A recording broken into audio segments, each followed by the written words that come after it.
Todd Howard, a member of Bethesda, has stepped up to the plate today to address concerns over Fallout 76 and the direction of Bethesda going into the future. And that concern is that single-player games and single-player experiences are being driven out of town by the shared world and online connectivity only. And this concern has been growing since the beginning of 2017 with EA's fervent stance on games as a service and what they're doing to their online platforms with pretty much every single one of their games going forward. And this has caused many other game makers and publishers out there to question how they should design their games for profitability. And many of them, well-known or not, have jumped on that bandwagon, delivering service-based applications for money stores and progression that is tied to money, all driven by online connectivity and shared world experiences.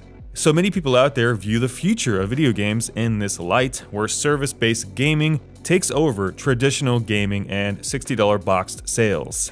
Fallout 76 is going to be primarily an online shared world survival game. Black Ops 4 is not going to have a single player campaign.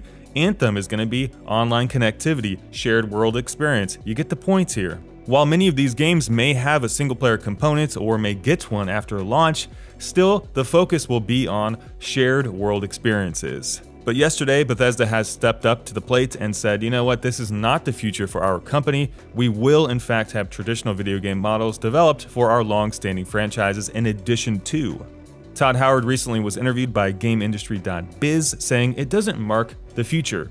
Corporately, we've done a mix. People sometimes forget. Elder Scrolls Online is one of the biggest online games in the world. We have Fallout Shelter, which we keep updating, and Elder Scrolls Legends. Anyone who has ever said, this is the future and this part of gaming is dead, has been proven wrong every single time. We like to try it all. For a long time, we wanted to try a multiplayer game, and we had this idea. We shouldn't be afraid, we should try it. So while Fallout 76 is going to be a shared experience, he says, this is not the future for the company almighty. Compared to EA, Bethesda has been quite good in terms of not monetizing stuff too much and not making stuff online only too much. So I think this general trend is more of a rebuttal from the community as a whole at the direction of the entire industry, not just Bethesda. Every company out there has a diversified portfolio of products that they offer to the market to basically subsidize losses that they could incur with other products that don't make it. And most of these products are mobile or free to play or have some sort of monetization store built into the progression. Is it right? Is it wrong? Well, that's a question for you. Most shared world experiences have microtransactions in them. Some of them are good, some of them are bad. The good in-game stores give players the ability to acquire those items through working through the game, progressing and grinding basically and spending time within the game to get an alternate form of currency to make that purchase. The bad ones out there exploit and trap players by forcing them to buy items in an in-game store with real money only, or they make it so hard for you to acquire the currencies to buy that with in-game currency that it just feels like too much of a grind. Those systems feel very forced, very manipulative, and they don't feel like they belong in gaming's most popular games, especially games that have shared world experiences where so much progression is driven through time investments and spending currency to get items. I'd say that for the most part, people are cool with it if it's not too grindy, if it's not too exploitative, and if you can get it just by spending time in the game, those items anyway. But that's only one part of the shared world experience that people are worried about. The other part is the general trend of game design and the evolution of game design brought on by that shared world. And for those of you who don't know, a shared world, while it's kind of hard to explain, is basically a platform that allows players to interact with each other on a temporary basis via instancing. So instead of building massive games that are built off of back-end servers, shared world experiences allow people to kind of pop in and pop out of your gameplay experience as you are playing the game yourself. So you're playing with these people, but they're not really there per se. They're just a proxy for your visualization experience. 1 minute they're there, and the next, they're gone.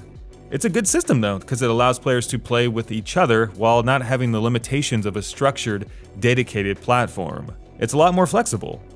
But in terms of Bethesda and their direction in the future, they've got multiple studios. They've got Bethesda Game Studios in Montreal, which does mostly mobile stuff. They got the Austin studio, which is mostly the online stuff, and they got Maryland, which they focus on the single-player games. So I think Todd Howard's message is basically a message of diversity. We're going to use shared world experiences, but we're not going to rely on them 100% because we have so many other avenues for game development.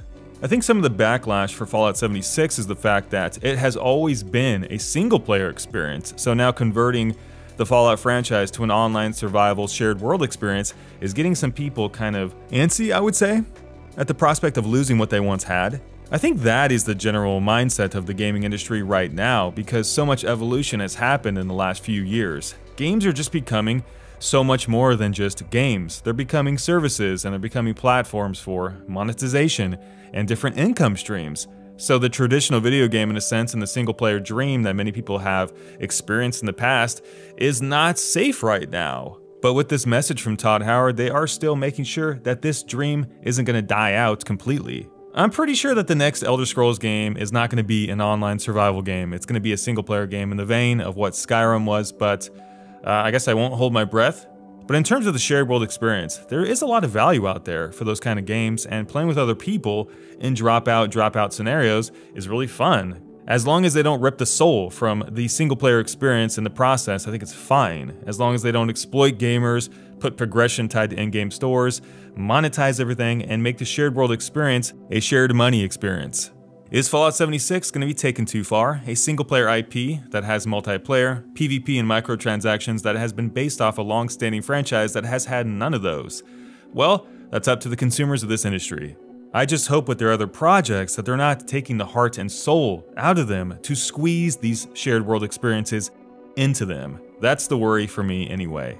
I think a great approach to modern video game development and publishing today, because of how competitive the environment is to focus on many different avenues for profitability. You've got your single-player games, you've got your shared world experiences, you got your mobile platforms, and you got your live gaming experiences on the side. As long as you combine them in a good ratio and give gamers what they want and what they've come to expect, I don't think we have much of a problem here. It's when shared experiences get taken too far, when they influence the way games are designed, when they change up core principles that gamers don't want effed with and they don't want changed. Today, game publishers and game developers out there have to survive against the onslaught of the free-to-play boom and the mobile game bang. How do you do that? Well, you diversify your products and you make sure that you provide new experiences and the same gameplay experiences that people have been growing up with, not to piss people off. So, with this statement by Todd Howard, it seems like this is the plan, but we'll see in the future. Who knows? Thanks for watching, guys. Really appreciate it. Leave me your feedback down below in the comment section and what you guys think about this statement by Todd Howard, and maybe just the basic premise of shared world experiences on the whole. Have a great day, guys. We'll see you in our next video. Peace, love, and happiness. Until then, you guys take care.